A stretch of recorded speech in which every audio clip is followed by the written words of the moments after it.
Oke, teman-teman. Bentar. Kembali ya. Selamat kembali lagi. Sudah ngebreak, sudah selonjor-selonjor kakinya. Baru selesai makan, Bu. Kenapa, Pak? Baru selesai makan.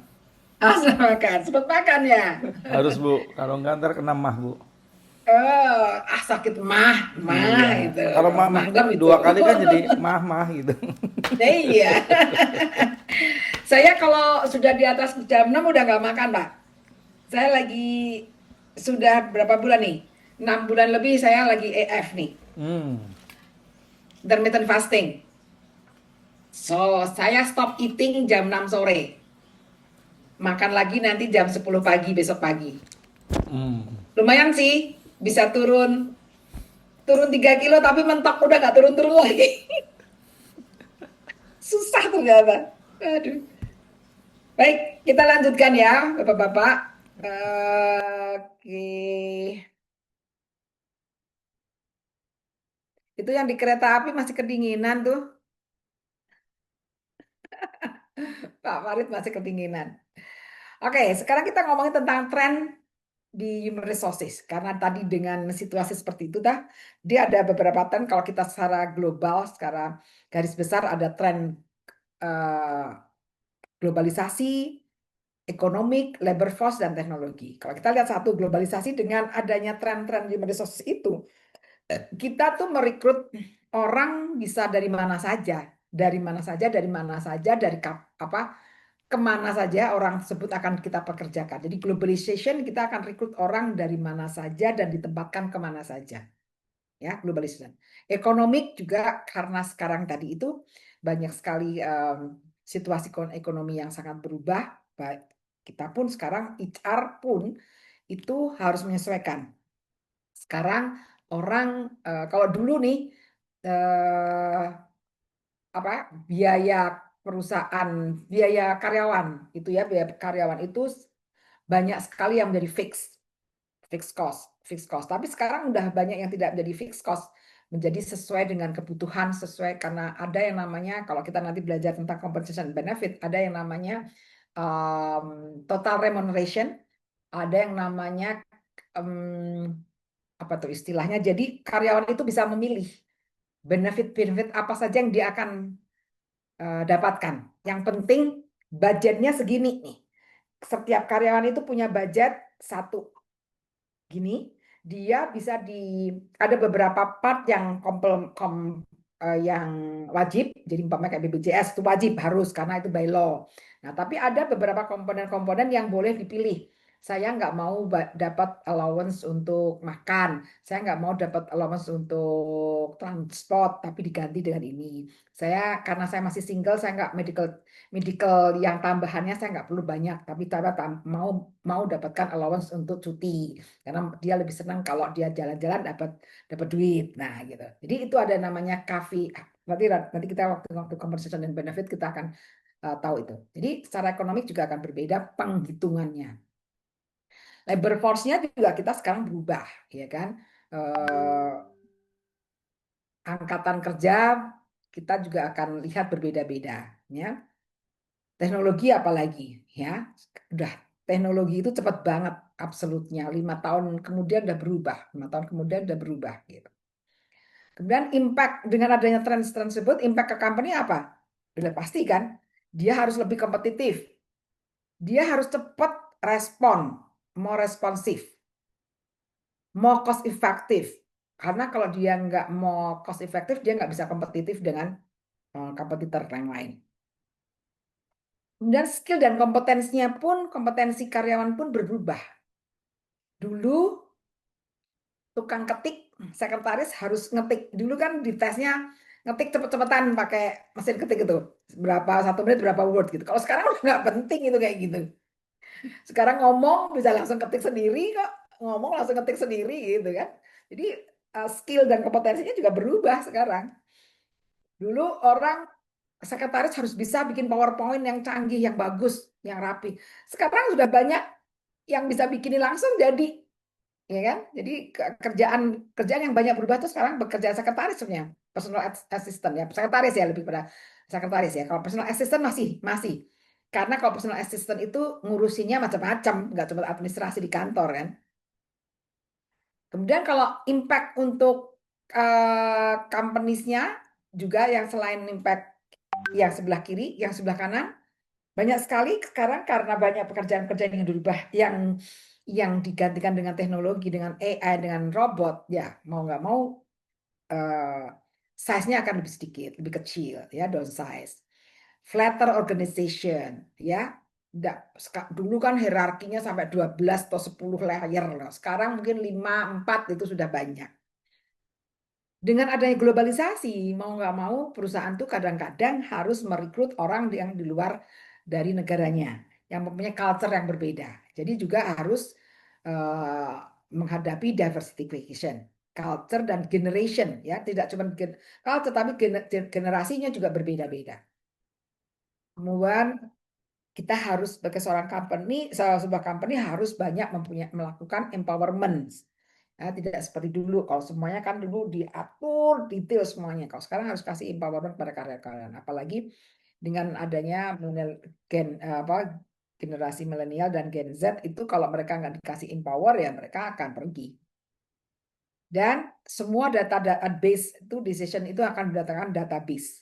Makanya big data itu sekarang peranannya besar sekali karena itu akan mempengaruhi decision dari perusahaan. Sementara untuk manusianya sendiri, karyawannya sendiri, ya harus berubah, ya kan? Kalau tadi change skill and competence itu berubah di perusahaan, di karyawan juga harus bisa mengadapt. Sekarang nggak bisa, harus nih seorang karyawan yang bekerja di satu perusahaan harus bisa mengoperate komputer. Nggak ada lagi yang nggak zaman dulu. Aduh, saya nggak bisa bikin ngetik dipakai komputer. Nggak bisa. Harus. Itu udah menjadi requirements yang sangat mendasar. Harus bisa. Harus bisa mengoperate laptop. Harus bisa mengoperate ini. Harus bisa mengoperate ini. Semuanya teknologi harus dia pelajari. Talent war. Itu di mana-mana terjadi talent war. Ya. Ehm, Orang yang talented menjadi rebutan sekarang, ya, yang bisa multitasking jadi rebutan sekarang. Nah, kalau kita sudah punya talent di perusahaan ini, apa yang harus kita lakukan oleh si talent itu agar dia bisa stay dengan perusahaan the longer that they can. Zaman dulu loyalitas itu penting. Jadi makanya kalau dulu banyak sekali perusahaan yang mempunyai apa itu program-program long service award. Jadi semakin lama dia semakin banyak dapat award. Ada kan yang 5 tahun dapat berapa gram emas, 10, 15. Kalau sekarang itu apa program itu sudah tidak menarik. Orang Gen Z itu 3 tahun sekali pindah, dia they don't care dengan about that kind of program, ya kan? Mereka nggak, "Oh, ngapain gue kerja di situ 10 tahun, 15 tahun? Ya enggak lah, Bu." Selalu kan gitu orang-orang Gen Z itu. Kalau zaman dulu saya masih bangga loh kerja sampai 20 tahun di satu perusahaan itu, wah kayaknya bangga banget gitu. Kalau sekarang nggak bangga, banyak kan malah, ih aneh deh, kok bisa sih lo kerja di situ sampai 10 tahun? Diketanyain gitu sama teman-temannya. Ya, jadi beda sekali meretain talent zaman sekarang dengan zaman dulu. Ya. Kemudian change in employee expectation, itu tadi saya bilang. Ekspektasi karyawan sekarang itu berbeda dengan ekspektasi karyawan zaman 15 tahun atau 10 tahun yang lalu aja udah berbeda sekali. Juga dengan adanya globalisasi di mana kita akan bergaul dengan orang-orang berbeda culture itu, maka seorang karyawan pun harus punya tuh skill untuk diversity, bagaimana dia harus berinteraksi dengan multicultural generation dan multicultural teamwork, team collaboration dengan berbeda budaya. Oke, ini sama ya, sudah Bu, basic tidak sama. Jadi, Bu, yes, ada yang mau tanya? lebih ke ini sih Bu, kalau tadi Nana lihat impact ya Bu ya, kalau di HR kan memang dengan perubahan digitalisasi ini itu ada nilai tambah buat tim ya Bu ya, terutama di tim saya ini saya nyontohin kayak tim di lapangan golf. Dia Mm-mm. lebih lebih ke cepat, lebih ke apa namanya, lebih ke digital ya Bu, apalagi di departemen reservasi. Cuma mungkin kendalanya ada satu Bu di biaya training ya Bu ya. Hmm. Biaya training itu jadi membengkak karena memang perkembangan digitalnya itu cepat, masing-masing Iya. tim ada perubahan dan sebagainya. Itu Mm-mm. biaya trainingnya juga agak lumayan gitu. Kayak contoh Iya. HR di tempat kerja saya sekarang lagi merubah semua nih dari absen sampai ke insurance sampai ke apapun yang mengenai HR, termasuk dengan pengembangan diri ya Bu ya. Cuman Hmm. saya ngelihat dari budget itu ada pembengkakan di trainingnya itu karena harus dari eksternal. Hmm. Ini Iya, input iya. aja sih Bu supaya jadi Ya, bahan diskusi. ya, betul, betul Mas Jana, Mas Nana. Itu kan jadi kalau training Hmm. karena itu sebagai investasi ya, bisa It's sebagai 21 investasi. hours. Hmm. Karena Hmm. investasi pengembangan karyawan itu kan sebagai investasi, bukan menjadi cost. Kalau nggak salah ada deh aturannya bahwa kalau untuk training itu budgetnya juga berbeda gitu dengan cost yang lainnya gitu karena itu sebagai investasi untuk pengembangan karyawan. Mau nggak mau sih Mas ya karena tapi kan kita invest sekarang tapi long termnya kemudian kita akan lebih efisien gitu. Long termnya efisien di SDM. Biayanya Kenapa tinggi, Mas? nanti ya long termnya di efisien SDM nanti Bu. Nanti kan Ya memang dengan ya lebih meningginya efisien. biaya training dan orang udah pinter otomatis dipangkas tuh. Ya, Jadi ya, sistemnya ya dibina, itu salah bina, satunya. bina, binasakan. Betul, betul, Iya, betul, betul. Itu kan konsekuensinya. Jadi makanya kenapa karyawan sekarang tuh harus selalu mengimprove kompetensi mereka, upskilling betul. itu terus. Itu dia nggak bisa hanya bisa kerjaan ini aja. Dia harus bisa belajar ini, belajar itu karena in case pekerjaan ini nanti hilang, bisa dia bisa Hmm. oh saya udah bisa ini nih, yang ini saya bisa ini lagi Iya, nih. Nah, gitu. Jadi iya. harus Sebenarnya punya walaupun walaupun competitive advantage kalau betul istilahnya. Bu. Seseorang Walaupun tuh harus punya competitive walaupun advantage. AI sekarang udah mulai meninggi, improve dari diri sendiri juga harus ada. Ya, betul, betul sekali, betul Ya sekali. Bu. Thank you Ya, Bu. terima kasih Mbak Nana. Oke, ini, nah sekarang ya, kalau kita tadi udah bicarakan tentang banyak di dampaknya, baik impact ke people-nya, ke bisnis, ke company. Jadi kalau begitu, apa sih yang di-expect dari Departemen HR? Coba saya ingin dengar, Bapak bisa, teman-teman bisa chat, ngechat atau bisa saya kasih waktu 3 menit untuk berbicara, berpikir ya. Kalau kita tadi sudah tahu tren-trennya itu berubah. Jadi dengan tren-tren yang berubah itu, khusus untuk impact ke manusianya, what do you expect the Human Resources Department do? Apa yang Anda ekspektasi Departemen HR itu harus lakukan apa sih? Ya, jadi tolong tuliskan jawaban Oh Anda. ditulis Bu, nggak perlu disebutin aja. Ditulis boleh, dibicara, disebutkan boleh. Ya, tapi saya kasih waktu 3 menit untuk semua berpikir ya Hmm. eh, untuk menjawab pertanyaan ini. Silahkan 3 menit dari sekarang. Saya sih udah cair nih Bu. Udah Tinggal cair disebutin. langsung. Ah. Tunggu tunggu teman yang lain ya. Oh, tunggu temen yang lain. Ya, tunggu teman yang lain. Biar mereka juga berpikir dengan fokus. Kecepatan kadang saya mikir Bu. Bapak take note supaya nanti nggak lupa apa yang mau dibicarakan nih.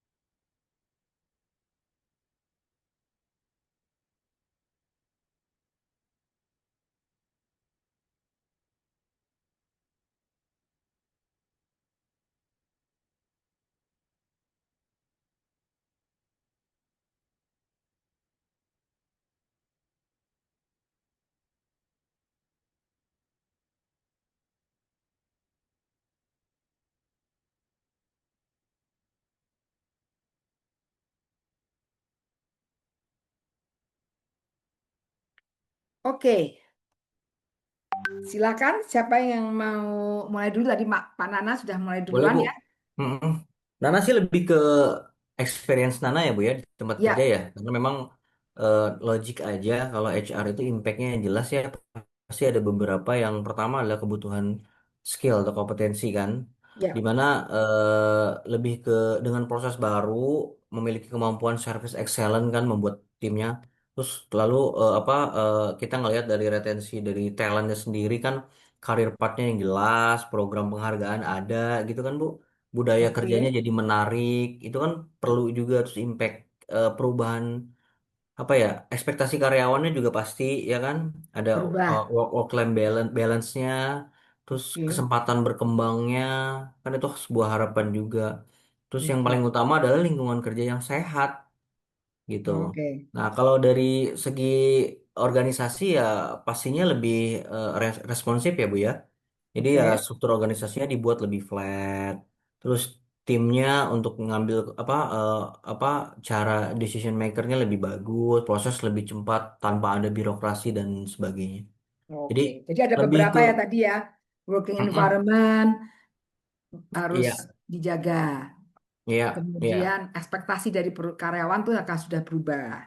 betul. Yang jelas sih Responsif. karena memang ini digital ya pasti kan keputusannya berbasis data ya Bu ya. Ada Ya, evaluasi performa timnya, ada kebutuhan training lah atau ya memprediksi turnover kayak gitu. ya. Oke, Ya Bu. very good.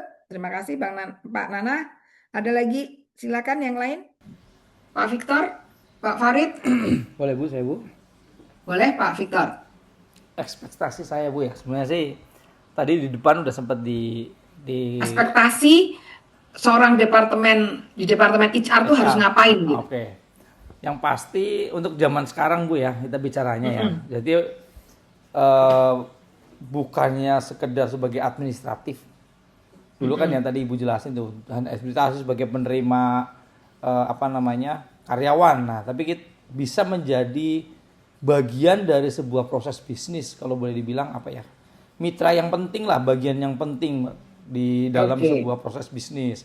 Bagaimana sih HR ini mampu membuat strategi menyelaraskan strategi, wah bahasanya keren nih Bu, menyelaraskan Mm-mm. strategi manusia dengan strategi bisnis. Nah itu Bu, kalau menurut saya Oke. yang pertama ada tiga kalau saya sih boleh boleh Boleh, gambarin boleh, ya. boleh. Yang kedua pasti bisa apa namanya ya, membangun atau membuat punya plan semacam seperti seorang arsitek tuh bagaimana sih performance Oke. dan juga tadi work balance ya kalau Mas Nana bilang ya, dan kebahagiaan dari karyawan tersebut juga bisa diperhatikan. Bagaimana sih bisa Oke. mengkombin itu, bukan hanya menuntut hasil tapi juga memperhatikan kondisi karyawan dan membangun keterikatan karyawan dengan bisnis. Jadi bisa menciptakan lingkungan kayak Mas Nana bilang. Terus Ya, karyawan itu bisa merasa memiliki atau bangga dan memiliki semangat ada di lingkungan kerja yang bagus, dan juga harus terbuka akan teknologi yang semakin canggih. ya. Terus yang ketiga itu sama seperti Mas Ana, hampir sama, bisa mengkolek data sebenarnya. Kalau yang selama Oke. ini ya based on perasaan aja, Ya, tapi kita bisa mendapatkan berbagai macam data dari semua karyawan, ya. semua employee yang terlibat, dan bukan hanya mendapatkan data tapi bisa mengolah itu menjadi big data yang bisa memprediksi sebelum sesuatu terjadi otomatis ya. Memprediksi Oke. tren apa nih, talent-talent apa nih yang kedepannya. Ya, Otomatis ya. pada saat seperti itu memiliki big data yang bagus bisa mengefisiensikan biaya atau cost employee atau SDM, dan setiap posisi itu dengan adanya big data bisa dicari atau diisi dengan orang-orang yang sangat tepat dan di waktu yang tepat pastinya. Nah, Ya, ini ya. gambaran ekspektasi bagaimana HR ini bisa menjadi high tech. Wah, high tech apa namanya? Bukan hanya sekedar high touch tapi juga high tech yang teknologi-teknologi itu bisa pakai di situ. Gitu, Bu. Oke, very good, lengkap banget ya. Pokoknya bahasa dasarnya tuh orang orang HR tuh harus canggih ya, harus canggih lah ya sekarang tuh. Nggak bisa lagi administrator aja gitu, harus canggih, futuristik gitu ya, visionaris, harus harus bisa juga menjadi visionaris. Very good. Apa lagi yang mau Pak Farid Iya, Bu. atau Pak? Ya, Saya, Bu, monggo Pak Farid. udah diborong, Bu, sama Pak Victor, Bu. Diborong Pak Victor ya. Pak Victor kalau belanja sengaja borong soalnya memang dia. Duitnya banyak soalnya, jadi dia borong aja. Iya. Aduh, udah lengkap itu. Jadi, Saya senang kalau soalnya saya, Bu, senang HR. Apalagi kalau udah Bu Retno ini penjelasannya enak banget soalnya. Besok Pak nih. Pak Imam, ada yang mau nambahin borongannya Pak Victor?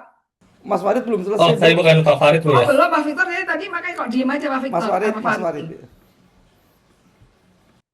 iya, Oh, eh, kalau menurut saya, ekspektasinya itu, HR itu harus menjadi strategi partner bisnis, Bu. Yang Ibu iya, sebutkan sebelumnya, jangan sekedar jadi personalia, tapi lebih menerjemahkan ke dalam strategi perusahaan, oke, menjadi people strategic gitu kan. ya, Karena kan kalau kita bicara bisnis kan berarti bicara orang ya Bu ya. Lebih ya, banyak interaksi dengan orang-orang gitu kan. Sehingga eh, berarti harus berbicara people strategy seperti organisasinya, terus juga kebutuhan talentnya, terus juga eh, HR harus bisa memetakan gap kompetensi saat ini, seperti Mas Nana bilang, saat ini kondisinya seperti ini dan versus kebutuhan masa depannya seperti apa dan harus membuat suatu program apa gitu kan, dan juga learning path-nya seperti apa dan juga ya, coachingnya seperti apa. Jadi eh, lebih cenderung seperti strategic partner bisnis dan workforce planning dan skill apa ya, skill transformation gitu sebutannya ya Bu ya, oke, gitu. oke. Jadi harus punya transformation skill, ya, Iya. ya, oke, very good. Ini yang tambahan transformation skill. Dan oke, berikutnya siapa yang mau nambahkan? Boleh saya Bu. Ya, Pak Imam, Sebenarnya monggo sudah Pak Imam. sebenarnya udah lengkap tuh dari Mas Nana, Pak Victor, Pak Farid ya. Mungkin Jadi saya Bapak, ikut ikut melengkapi lah ya. oke, Ya. melengkapi lah, melengkapi. Iya iya. Mungkin kalau dari saya mungkin gambarannya bagaimana HR itu memastikan perusahaan itu comply dengan regulasi dari pemerintah dan Oke, juga memenuhi hak-hak karyawan.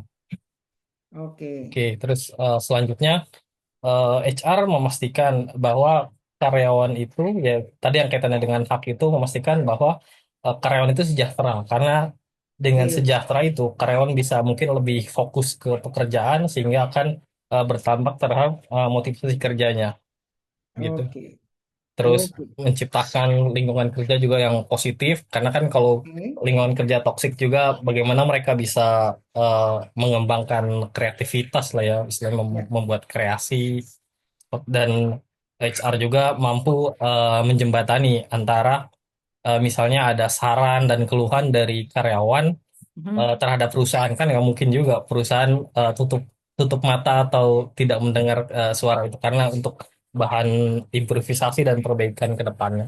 ya, Mungkin very seperti good. itu. Terima kasih Pak Imam. Jadi well-beingnya harus dipikirin ya kan, kesejahteraan karyawannya. Karena kalau memang betul kalau karyawannya masih mikirin, bingung besok anaknya bisa makan atau enggak, bisa sekolah atau enggak juga kan, gimana dia konsentrasi kerja di dalam di kantor ya. Very good. Ada yang mau nambahin? Yang belum bicara Pak? Mas Danar ya? Iya, saya Bu, boleh Bu. Ayo Mas Danar, Jadi, saya ingin mendengarkan gini, dirimu apa? Ekspektasinya apa di orang-orang ya, human resources itu harus eh, melakukan apa tuh? mungkin saya based on experience saya Bu, di tempat kerja saya. Jadi Bisa ekspektasi di, agak kenceng dikit nggak Mas Danar? oh ya, lalu jelas ya Bu? Ya, ya, boleh. Ya, jadi saya mau sharing yang berdasarkan base experience di tempat kerja saya Bu, mengenai ekspektasi air manajemen sebenarnya yang saya pernah, ya saya alami Bu, saya alami. Jadi 10 tahun yang lalu kan saya direkrut oleh HRD saya ini. Kemudian 5 tahun kebelakang itu apa namanya rekrutmen itu hampir 60% saya terlibat dalam artian untuk keputusan teknis dan kan tadi perlu terlibat dalam apa namanya subspesialis divisi dan lain sebagainya. Nah, Ya. saya merasa apa namanya kenapa kok rekrutmen dari HRD yang sebelumnya dilakukan itu tidak berjalan dengan baik karena tadi HR manajemen itu harus mengerti bisnis yang Ya. tadi Ibu sampaikan. Jadi harus paham apa yang diperlukan dan apa prospek kedepannya sehingga Ya. kebutuhan atau keperluan dari orang-orang yang baru itu dapat memenuhi ekspektasi yang kita atau perusahaan inginkan. Ya. Nah, dalam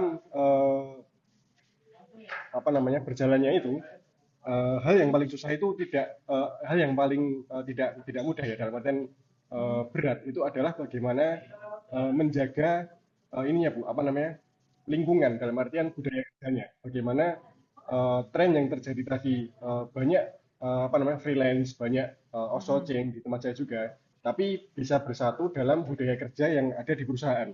Nah itu yang susah karena kalau itu tidak dijaga dengan baik, mereka akan terutama ini motivasi ya, Bu, terutama dimotivasi. Kalau itu tidak ada motivasi yang sama-sama untuk apa namanya visi, mereka akan pecah. Pengalaman saya 5 tahun yang lalu itu hampir ada 100 orang yang istilahnya coba saya rekrut. Itu hanya yang bertahan sampai saya itu hanya mungkin 20 atau nggak nyampe 20%-nya lah. Sehingga dari orang-orang itu sudah apa ya, mereka sudah terseleksi. Dia yang secara cocok dengan budaya kerja dan motivasinya sama. Nah, itu tantangan yang perlu dijaga. Karena kalau hanya sekedar rekrut, tadi yang pengalaman saya adalah HRD saya dulu 10 sampai 5 tahun terakhir ini banyak saya rekrut tapi nggak cocok. Tapi begitu saya terlibat di situ, apa namanya memastikan apa yang diperlukan bisa benar-benar apa namanya stabil jadinya dan sampai sekarang secara apa namanya sudah ada cetakannya gitu. Oh rekrut ini perlu ini perlu ini. Jadi dapat ini kita jaga motivasinya mereka seperti itu. Tadi bilang well-being, Pak Victor maksudnya juga bilang bagaimana apa namanya kesamaan visi dan lain sebagainya itu cocok Bu saya. Begitu Bu. Oke, very good, benar sekali ya.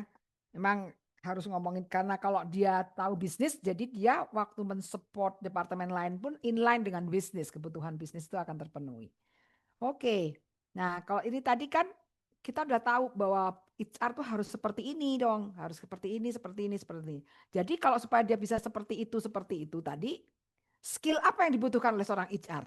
Nah, pertanyaan kedua nih, with your expectation yang tadi itu disampaikan oleh teman-teman, what skill and competence needed for human resources people, for human resources manager lah, bandingin. Saya Bu. Ya, langsung, monggo Pak Farid. Kebutuhan yang harus skill yang dibutuhkan seorang HR itu yang pertama dia itu harus mengerti hukum Bu. Tentang hukum, oke. Ya makanya sebagian perusahaan itu rekrutmen untuk HR ada juga yang sebagian minta orang yang backgroundnya hukum Bu. Oke. Gitu. Terus yang kedua dia memahami industri gitu kan. Industri secara hukum seperti dia harus bisa relationship dengan perusahaan maupun luar seperti itu. Gitu. Jadi yang Ibu bilang sebut itu dia harus punya pemahaman bisnis, artinya secara industri dia memahami gitu kan ilmu industrinya, ilmu hukumnya, dan juga psikologi Bu. Psikologi karena kan bicara orang ya seperti itu. Itu aja Bu. Tapi takutnya nggak kebagian Bu teman-teman. Banyak yang diborong-borong nih. Siapa yang mau borong nih kali ini nih?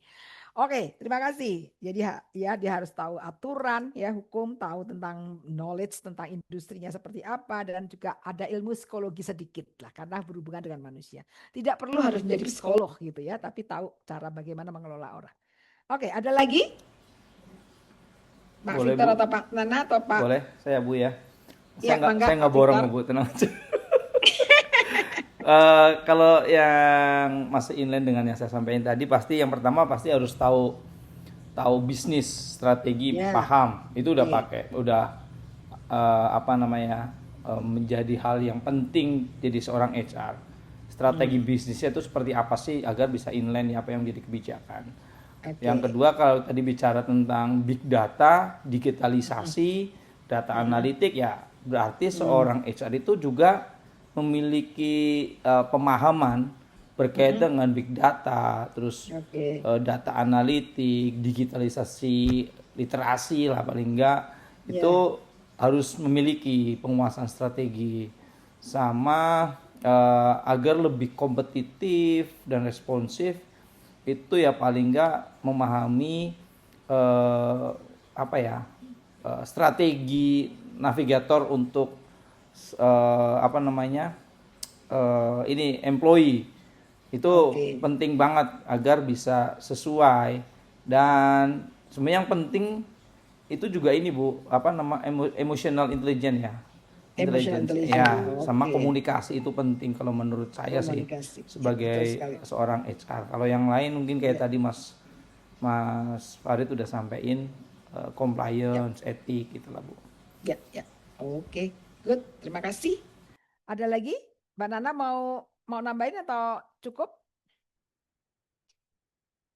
Oke, ya. Tadi benar banget ya yang disebutkan teman-teman tadi ya. Banyak sekali knowledge yang diperlukan. Nah, secara garis besar sih memang kan di sini bahwa seorang HR itu harus punya leadership dan navigasi. Nah, tadi Pak Victor baru aja ngomong tentang dia harus bisa mempunyai skill of leadership dan tapi navigator. Navigator itu kan mengarahkan ya. Navigate itu awas kanan, awas kiri. Karena gimana dia bisa bilang menjadi navigator yang bagus kalau dia tahu aturan, tahu hukum, itu tahu tentang ethical, praktisnya bagaimana, hukumnya bagaimana, aturannya bagaimana, juga dia harus tahu. Dan tentu saja tadi itu dia harus tahu bisnis nih, harus punya bisnis acumen yang cukup. Jangan asal ngasih peraturan yang tidak sesuai dengan keadaan bisnisnya. Jadi dia harus tahu bagaimana keadaan bisnis sekarang, future ya, apalagi waktu terjadi krisis moneter, apalagi ini itu semuanya harus di-adjust, dia harus tahu gitu situasi seperti itu. Dan karena dia itu juga akan berhubungan dengan semua orang, dengan semua level, dia harus punya relationship management yang bagus. Sorry ini salah typo nih, relationship dari relation B. Relationship management yang bagus ya. Seorang manajer HR atau seorang staff di HR itu harus punya relationship management yang bagus. Dia harus bisa berkomunikasi dengan karyawan di semua level. Dengan bos dia bisa, dengan anak buah orang di bawah bisa, yang dengan peer juga bisa. Kemudian dia punya skill consultation sebagai konsultan. Karena tugas dia itu orang HR itu adalah membantu departemen yang lain kan. Membantunya tuh semua hal dari A to Z yang ada hubungannya dengan manusia. Memang terutama yang hubungannya dengan manusia. Jadi kalau seorang konsultan itu biasanya apa sih? Skill yang utama dari seorang konsultan itu apa?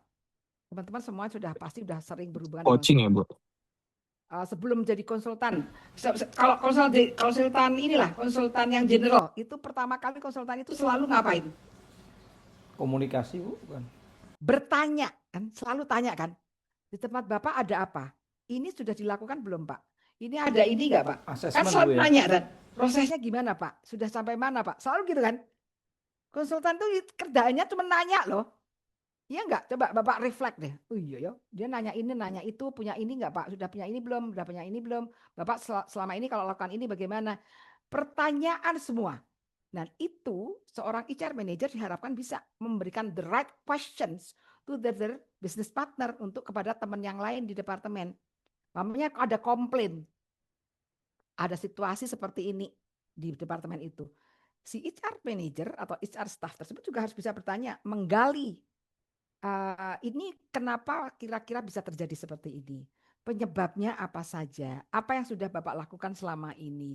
Apa yang kira-kira yang bisa menyebabkan ini terjadi? Sebelumnya apa? Sebelumnya apa? Jadi semua pertanyaan itu harus dia rangkum. Dia harus tanyakan sehingga dia akan bisa membuat a big picture situasi dari departemen tersebut. Ya, jadi itu harus punya tuh skill sebagai konsultan tuh seorang manajer HR tuh harus punya. Kemudian kita harus juga melakukan critical evaluation. Kalau ada situasi yang mendesak dia harus bisa apa ya ini dievaluasi. Jangan cepat-cepat mengambil keputusan tanpa mengambil evaluasi dulu, melakukan evaluasi dulu. Ya. Kemudian tentu saja dengan adanya globalization, cultural differences, karyawan yang dari berbagai background dan generasi, jadi dia harus punya skill tentang global and cultural effectiveness. Dan yang paling utama, yang paling penting, seorang HR harus bisa communication skill yang bagus. Ya, communication skill yang tepat. Bagaimana kalau dia bicara dengan orang di bawah, orang-orang, dan bagaimana dia kalau bicara dengan SPSI, dengan union, ya, itu ada trik-triknya masing-masing.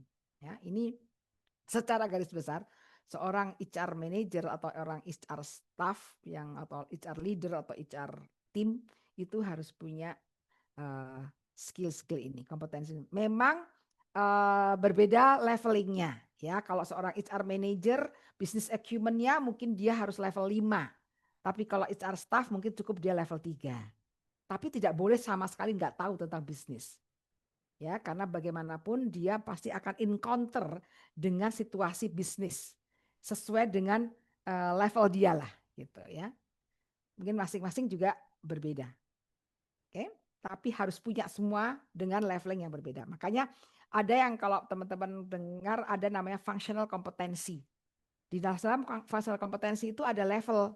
Ada level 1, 2, 3. Kalau yang mau detail itu bisa sampai 5, tapi minimal ada 3. Level 3 yang paling tinggi itu expertise, medium sama basic gitu. Paling tidak ada gitu, ya. Oke. Nanti di teman-teman di waktu senggang saja nanti saya akan share video ini ya tentang bagaimana sekarang itu lebih HR itu lebih kepada green HR juga sudah mulai diperkenalkan ya. Oke, nanti nonton videonya nanti saya akan share di WA group aja ya.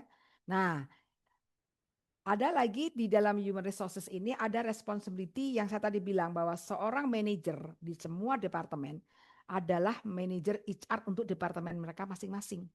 Oleh karena itulah ada yang namanya responsibility line dan ada responsibility staff. Bedanya apa? Kalau line authority itu adalah authority untuk memberikan instruksi, give you the right to issue orders. Contohnya adalah seorang marketing manager memberikan perintah kepada anak buahnya untuk melakukan pamannya promosi, ya.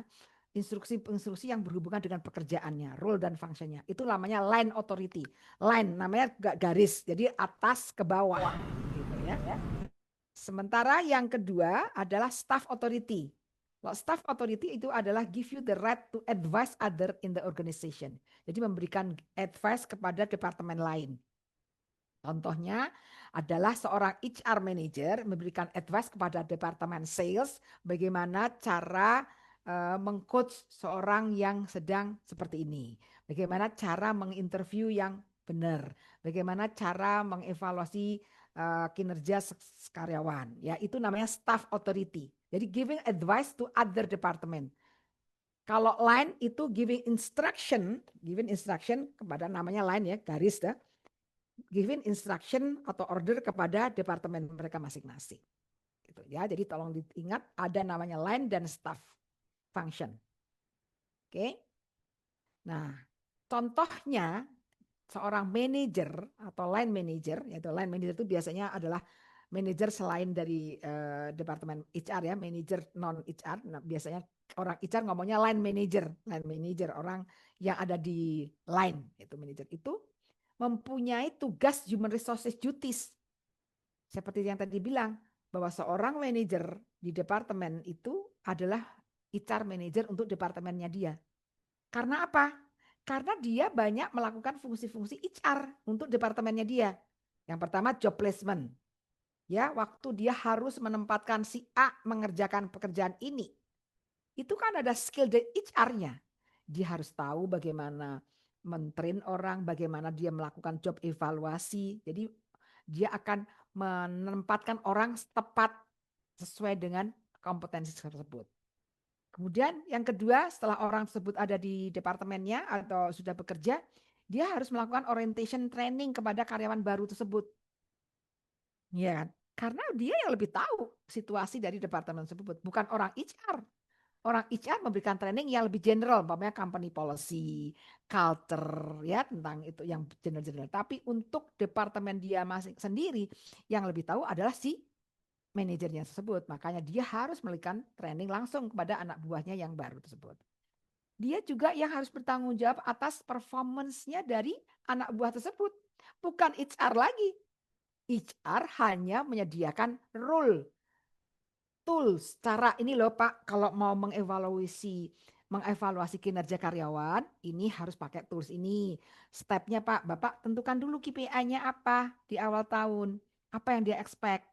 Nah, kemudian tiap bulan, bukan tiap bulan, mungkin tiap 3 bulan sekali di review sudah sampai mana. Nah, itu ini caranya bagaimana. Harus bicara seperti apa, cara step-stepnya apa, step apa, form yang dipakai apa. Itu HR yang menyediakan, tetapi yang melakukan adalah si manajer langsung. Itu kalau performance. Kemudian yang keempat, gaining creative cooperation and developing smooth working relationship. Tadi bilang HR memang harus bisa mensupport atau mengkondisikan supaya situasi kerja itu kondusif secara overall di seluruh company. Bisa jadi umpamanya HR membuat satu program-program yang biasa banyak itu adalah employee dialogue ya. Apalagi consultation itu boleh. Tetapi di departemen masing-masing pun si atasan harus bisa menciptakan itu. Kalau HR departemen bertanggung jawab untuk keseluruhan, kalau si line manager adalah bertanggung jawab untuk meyakinkan bahwa situasi kondisi lingkungan kerja di departemennya dia juga kondusif gitu. Kalau HR sudah kerja keras untuk supaya kalau si setiap departemen sudah menjaga lingkungan kerja yang kondusif, tentu saja otomatis ini semua di dalam sebuah company akan seperti itu juga, ya. Kemudian dia juga bertanggung jawab untuk controlling labor cost. Kan setiap bulan sekali biasanya setiap manajer harus controlling budgeting kan, budget expense, laporan berapa-berapanya. Dia juga harus tahu. Itu memang HR dulu ikut menghitung. Tetapi tiap bulannya kemudian dia yang harus mengkontrol.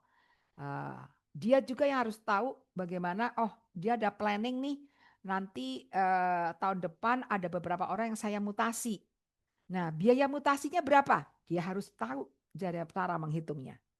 Memang nanti akan diserahkan kepada orang finance untuk kumpulkan menjadi satu budget semua departemen. Tetapi manajer departemen tersebut harus bertanggung jawab untuk menghitung bersama-sama orang HR dibantu ya, karena HR punya aturannya bahwa kalau dipindah dari Jawa ke Kalimantan itu biayanya berapa yang boleh di reimburse.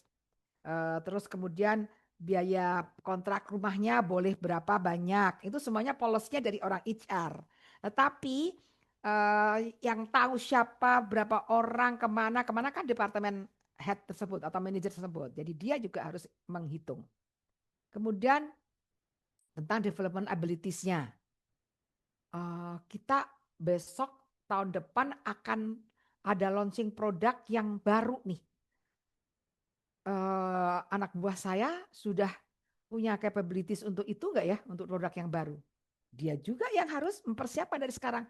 Apakah mereka akan fully utilize yang ada orang di dalam atau sebagian kita pakai utilize orang dari dalam, sebagian dari kita pakai konsultan atau bagaimana. Nah, itu semuanya strateginya dari line. Ya, kemudian departmental moral itu sama kalau situasinya tidak kondusif, tentu saja departmental moralnya juga akan berpengaruh. Ya. Kemudian the protecting employee health and physical condition. Memang orang HR bertanggung jawab atas health, safety, occupation, biasanya C kan, keselamatan kesehatan kerja K3. Tetapi departemen masing-masing juga harus meyakinkan bahwa K3 yang di departemen dia itu juga benar-benar terjadi, bisa benar-benar diterapkan. Jangan sampai kita sudah punya HR sudah menyediakan aturan-aturan untuk K3-nya, tetapi kemudian di departemen masing-masing tidak menerapkannya. Akhirnya banyak terjadi kecelakaan, ya injury dan sebagainya. Nah, itu HR nggak mungkin mengawasin keseluruhan meskipun sudah dipasangin CCTV di mana-mana. Yang lebih banyak berkecimpung dan meyakinkan bahwa K3-nya terimplementasi dengan baik adalah si manajer dari departemen masing-masing. Karena dia yang day to day-nya bekerja bersama-sama di situ dan melihat lingkungan yang langsung. Ya, inilah kenapa saya tadi bilang bahwa HR manager dari setiap departemen itu adalah HR manager untuk departemennya masing-masing. Nah, kita udah selesai dengan topik yang pertama tentang introduction to human resources. Sekarang kita masuk ke topik yang kedua tentang equal opportunity law. Jadi bagus sekali ada yang bilang bahwa orang HR harus tahu hukum, Bu. Karena betul sekali. Kalau yang masalah manusia itu banyak sekali aturannya. Karena kalau nggak ada aturan berbahaya. Ya, oke. Nah, equal opportunity itu kalau hubungannya dengan human resources apa aja? Yang pertama, equal pay. Equal pay itu bukan berarti bahwa semua orang digaji sama, enggak. Ya, equal pay itu artinya bahwa kalau dia melakukan pekerjaan yang sama, kontribusi yang diharapkan sama, dia harusnya mempunyai gaji yang juga minim atau more or less sama. Jadi di satu perusahaan itu biasanya akan ada namanya yang disebut dengan salary structure. Salary structure itu biasanya nanti kalau kita di compensation and benefit akan bicara itu ya. Salary structure itu biasanya akan ada minimal, medium, dan maximum. Minimum itu biasanya untuk orang-orang yang fresh graduate atau yang baru pengalaman, belum ada pengalaman, itu dia by law ya, umpamanya untuk level-level posisi yang lower level, by law dia harus dapatkan ini. Jadi minimum wage, umpamanya UMR, UMP. Ya, itu minimal itu harus tidak boleh kurang dari minimum dari UMP. Kemudian medium. Nah, medium itu biasanya range-nya dari minimum ke medium itu biasanya bisa 20%, 30%, 25%. Tergantung strategi dari perusahaan masing-masing dan kapabilitas dari perusahaan masing-masing. Ya, yang biasanya, yang normalnya adalah 20%. Dari minimum ke medium, itu biasanya 20% bedanya, range-nya. Medium itu biasanya orang-orang yang sudah punya pengalaman 1-2 tahun atau 3 tahun gitu ya, dengan pos dan pekerjaan yang sama, dengan level yang sama. Kemudian maksimum. Maksimum itu dari medium ke maksimum juga rata-rata bisa 20-30%. Maksimum itu orang yang kita hire dari luar yang sudah pengalamannya jauh ya, sudah lebih dari 5 tahun. Nah, itu biasanya meskipun dia baru join karena dia pengalaman sudah bagus, dia bisa saja mendapatkan di maximum salary-nya. Nah, kalau sudah dia join di maximum salary-nya dia, itu nanti waktu salary increase kita harus hati-hati. Karena kita harus ngelihat kalau sampai di increase lagi dengan merusak tatanan salary structure, apa yang terjadi. Nah, itu nanti kita waktu di compensation benefit ada trik-triknya ya, ada teorinya. Kemudian yang equal yang lainnya adalah age discrimination. Nah, itu kadang-kadang di beberapa perusahaan itu ada yang mendiskriminasikan kalau untuk pekerjaan ini harus orang-orang muda saja. Kan banyak tuh job ad, namanya kalau customer service. Mau nggak mau kan pengennya yang masih muda-muda ya toh. Nah, itu sebenarnya secara hukum di undang-undang tidak diperbolehkan. Oleh karena itu, sekarang sering sekali tidak dipasang tuh kalau umpamanya kerjaan A itu maksimum umur segini gitu biasanya di delete. Yang penting dituliskan aja bahwa mempunyai pengalaman yang relevan. Ya, jadi tidak semata-mata tulis umur harus maksimal 20 tahun atau 25 tahun gitu. Enggak. Jadi age discrimination itu juga sebisa mungkin dihilangkan. Bukan berarti orang yang tua nggak bisa kerja itu juga sering digituin ya. Itu juga dihadir. Kemudian pregnancy discrimination. Eh, Undang-undangnya tuh banyak yang mengatur, ada beberapa yang mengatur bahwa untuk orang yang hamil, perempuan yang hamil itu harus diperlakukan seperti apa di kantor. Sebenarnya secara general tidak boleh ada diskriminasi, tetapi boleh disediakan fasilitas-fasilitas, umpamanya karena dia lagi hamil ya. Kalau dia selama ini kerjaannya banyak berdiri, dia harus diperbolehkan untuk dipindah sementara untuk di tempat yang dia bisa duduk. Kemudian dia punya hak untuk cuti melahirkan kalau orang hamil, ya kan? 3 bulan.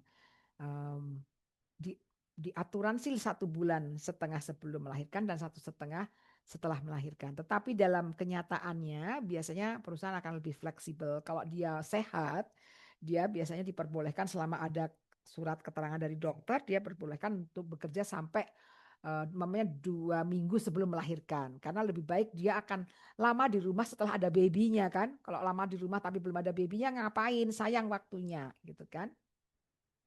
Juga bagaimana pengaturan tentang child labor, tentang tenaga kerja wanita, tenaga kerja anak-anak. Ya, harus ada aturannya. Ada aturan minimal atau maksimal berapa jam dan umurnya harus berapa. Jenis pekerjaannya juga apa. Jadi itu harus dilihat memang equal, tetapi bukan berarti sama persis ya. Tidak. Equal itu bukan berarti sama persis. Jadi opportunity boleh diberikan opportunity, tetapi bukan berarti sama persis gitu. Nah, ini aplikasinya di Indonesia ya untuk yang berhubungan dengan equal opportunity ya di Undang-Undang Nomor 3 udah pasti untuk dasarnya adalah Undang-Undang 45 bagaimana tentang equality dan non diskriminasi, tidak boleh ada diskriminasi. Kemudian employment equality ya kesetaraan tuh ketenaga kerjaan itu di Undang-Undang Nomor 13 tahun 2003. Contoh sekarang ada Undang-Undang Nomor 6 yang Undang-Undang Omnibus Law ya, Undang-Undang Nomor 6 tahun 2003 itu juga mengatur tentang bagaimana equal access dan treatment. Kemudian gender equality ya, persetaraan gender ya di Undang-Undang Nomor 7. Kemudian human rights di Undang-Undang Nomor 39. Kemudian secara sexual harassment ada di Undang-Undang ini, Undang-Undang TPKS. Oke. Hubungannya dengan equal opportunity itu pasti dengan diversity ya, selalu ada karena berhubungan dengan bermacam-macam situasi lingkungan ya kan. Jadi itu kalau ada equal adanya diversity pasti. Nah, bagaimana itu? Ada potensi threat untuk diversity kan? Kalau orang diversity itu biasanya bisa stereotyping. Ini kalau orang Jawa itu pasti orangnya cuma nggih-nggih tapi nggak kepanggih. Ya, stereotyping. Benar tidak semua orang Jawa seperti itu. Orang Batak tuh orangnya kasar, tapi orang hatinya lembut. Nah, gitu. Ya, jadi stereotypingnya itu akan muncul gitu. Dengan ada diversity itu orang menjadi stereotyping. Kemudian juga kalau diversity akan terjadi diskriminasi. Yang ini diperlakukan A, yang ini diperlakukan B gitu. Karena ada pertemanan, ada kan sama-sama Batak, sama-sama Jawa, sama-sama Sunda. Jadi perlakuannya itu akan berubah. Tokenisme. Jadi tokenisme itu adalah dia atau satu perusahaan itu melakukan sesuatu aktivitas yang untuk menghindari diskriminasi hanya karena ingin memenuhi persyaratan saja. Karena pengen jangan sampai dapat teguran dari pemerintah. Karena kan sekarang ada tuh laporan-laporan seperti itu. Jadi tokenisme. Yang penting nggak ada laporan, nggak ada teguran dari pemerintah deh. Udah deh, kita harus rekrut. Kan ada aturan di pemerintah itu untuk BUMN atau pemerintah harus ada meng-hire berapa persen itu orang yang disabilitas, orang-orang yang minoritas gitu ya. Nah itu mereka lakukan bukan karena mereka ingin ingin melakukannya dengan genuine, tapi hanya karena persyaratan administrasi aja gitu ya. Juga karena ada etnosentrisme itu artinya bahwa ini orang di sekitar harus lebih banyak diikut sertakan, harus ikut kan sekarang banyak ya paling tidak orang-orang di bukan kelurahan apa toh ya namanya di lingkungan situ kalau kita ada perusahaan baru mereka selalu minta Pak paling tidak 10%, 20% itu harus orang kami ya Pak diterima untuk dikerja di sini. Gak ada kayak gitu. Oke. Ya bagaimana caranya memanage diversity? ya udah pasti ada leadership yang kuat. Karena kalau enggak ada leadership yang kuat, bisa chaos ya. Kemudian bisa juga kalau kita lakukan employee attitude survey. Ya, itu banyak konsultan yang bisa menyediakan survei-survei itu untuk mengetahui bagaimana sih diversity di perusahaan kita sudah diterapkan seberapa jauh. Dan yang ketiga, provide diversity training dan education.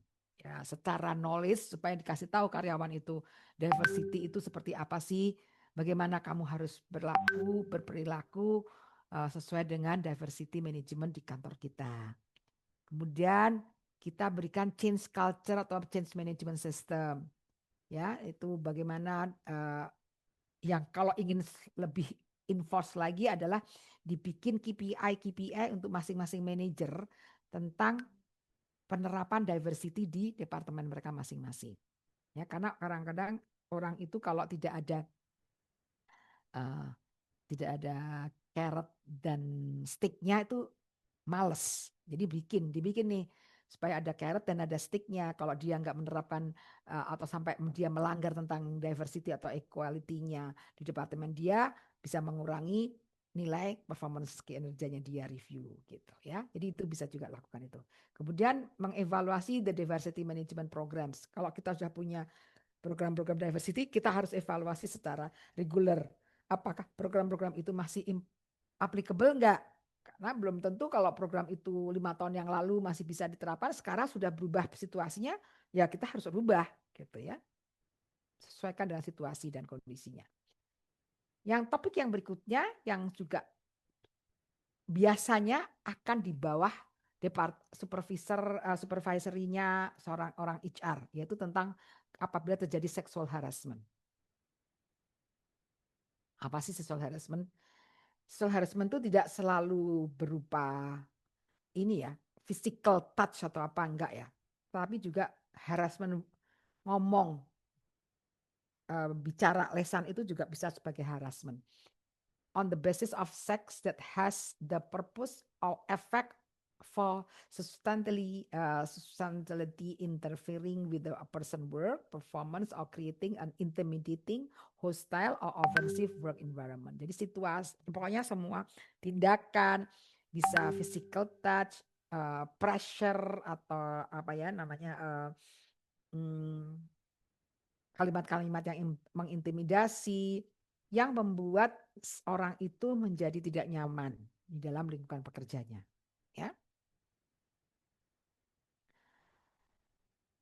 Sexual harassment itu memang agak sulit ya, karena harus ada proof.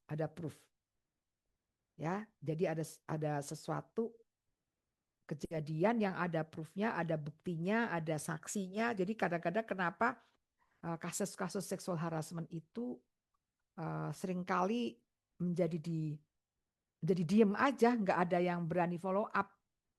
Si orang yang menjadi korban malu mau ngelapor, ya kan? Takut nanti si atasannya atau orang yang melakukan harassment, kan biasanya sering kalinya tuh atasan melakukan harassment ke anak buah gitu. Itu jadi takut, nanti karir gua gimana, nanti gua dipindah lagi, nanti gua dimutasi lagi gitu. Itu banyak ya gitu ya. Jadi mulai dari from hiring sampai firing itu bisa juga karena ada harassment itu ya. Kalau lu nggak mau gua ajak dinner, gua nggak akan promosiin lo, gua akan pindahin lo ke sana. Nah, itu bisa seperti itu ya. Ini ada contoh nih. Oke. Hostile environment created by supervisor on the office setting. Dina, 28 years old, works for a contract analyst in a private company in Jakarta. Her direct supervisor often comments on her appearance during meetings, such as, "You look prettier when you dress like that." And client will listen more if you smile more. Atau kalimat-kalimat yang seperti itu ya. Dengan cara-cara yang agak menggoda. He also sent a WhatsApp message late at night containing emojis, personal question, and compliment unrelated to the work. Dina feels uncomfortable but fears speaking up because her contract renewal depend on the supervisor evaluation. Terjadi eskalasi. After Dina stopped responding to non-work messages, she was excluded from key meeting. Her performance appraisal suddenly dropped. She was told that she was not cooperative. Nah, ini bisa terjadi. Kalau Anda lihat situasi seperti ini, apa yang akan Anda lakukan? Kalau Anda sebagai seorang manajer HR. Coba. Ini bisa real loh, banyak yang kejadian seperti ini. Kalau Anda sebagai seorang manajer lihat situasi seperti ini gimana? Halo? Halo? Masih adakah teman-teman di sana?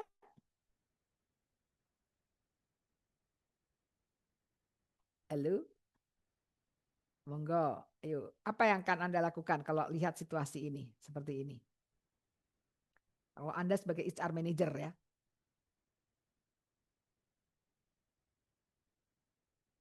Mas Danar, gimana Mas Danar? Mungkin ini ya, panggil secara terpisah ya si Dina dan juga pelakunya. Jadi kalau Dina lebih ke kita give motivasi dan semacam clearance saja. Kalau si pelakunya ya kita ini aja. Saya dapat laporan atau saya tahu lihat kamu secara langsung ini, jadi langsung dipertegas saja Bu. Dikasih semacam semacam ancaman atau semacam ini aja bahwa itu nggak boleh dilakukan atau nanti kamu akan dapat sanksi apa gitu, seperti itu Bu. Kira-kira akan takut nggak si Dina dengan Anda memanggil atasannya? Pasti Dina yang lapor ya Pak? Itu gimana? Ya mungkin itu akan dirasakan oleh Dinanya, tapi balik lagi tadi bagaimana kita mencoba protect, melindungi lah atau berpihak ke Dina. Jadi dengan motivasi dan dengan dorongan dukungan moral tadi bahwa saya di pihakmu, itu akan memperkuat korban dalam artian saya ada yang saya akan baik-baik saja, dalam saya ada yang menjamin atau melindungi, seperti itu. Oke. Ada yang punya view yang lain melihat situasi seperti ini? Kita tempatkan diri kita sebagai orang HR manager ya. Orang HR manager ya. Apa yang dilakukan? Pak Victor kayaknya sudah mulai ada agak berpikir-pikir. Kalau seorang HR manager harusnya bisa, benar sih yang disebutin Mas Danar, cuma saya agak menekankan beberapa hal. Yang pertama pasti harus bergerak cepat ya, ambil tindakan yang cepat, karena dengan tindakan yang cepat itu orang akan semakin merasa terlindungi. Nah itu gunanya tadi perlindungan akan korban atau safety first lah, boleh bilang seperti itu. Dimana sebagai seorang HR manager itu harus bisa menjaga kerahasiaan, juga memberi perlindungan dan juga pendampingan. Yang kedua juga harus lebih harus melakukan investigasi dan yang pasti harus objektif dan berbasis evidence atau berbasis data. Yaitu tadi kan ada WhatsApp, itu harus diaudit nih atau bisa dicek, diverifikasi secara digital. Review kinerja juga penting, sama mewawancarai supervisor dan dimintain keterangan. Sama tadi ada penegakan hukum dan juga sanksi yang tegas, karena itu pasti ditunggu, karena bagaimanapun juga HR dalam sebuah organisasi adalah strategic partner, di mana kepatuhan hukum dan lain sebagainya berkaitan dengan sanksi, penegakan hukum itu harus bisa dilakukan oleh seorang HR. Ya, yang terlebih penting sebenarnya adalah preventif ya, di mana agar kejadian yang seperti tadi itu jangan sampai terulang lagi. Nah inilah fungsi. Preventifnya apa Pak Victor? Pasti ada.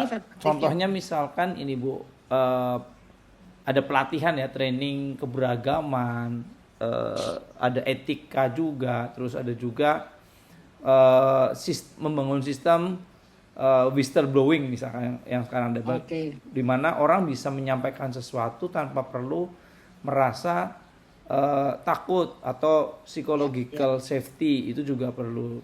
Terus ya. ya itu sih Bu yang paling nggak harus bisa dilakukan. Ya, betul sekali. Whistleblowing itu bagus ya. Sistem whistleblowing itu karena di whistleblowing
apa ya, Pak Hanianto ya? Kalau nggak salah saya dulu Pak pernah Hanianto nggak ada di Zoom Bu, udah itu mungkin dia. udah pergi? Tadi ada barusan cuma sekarang nggak ada. tadi aku kok lihat masih ada nanti. Ini di bagian Coba. meeting nggak ada Ibu. Nggak ada ya?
It's 22 hours.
Nah, itu Bu, saya udah kirim ya, Bu. Oke, iya. Sip. Oke, Bu. Terima kasih, Yes, Bu. terima kasih Pak Victor. Sampai Ya. ketemu minggu depan. Ini kayaknya Pak Safran belum selesai meeting, jadi dia kayaknya Iya. nggak bisa ini nih. Oke, Bu. Oke, terima kasih.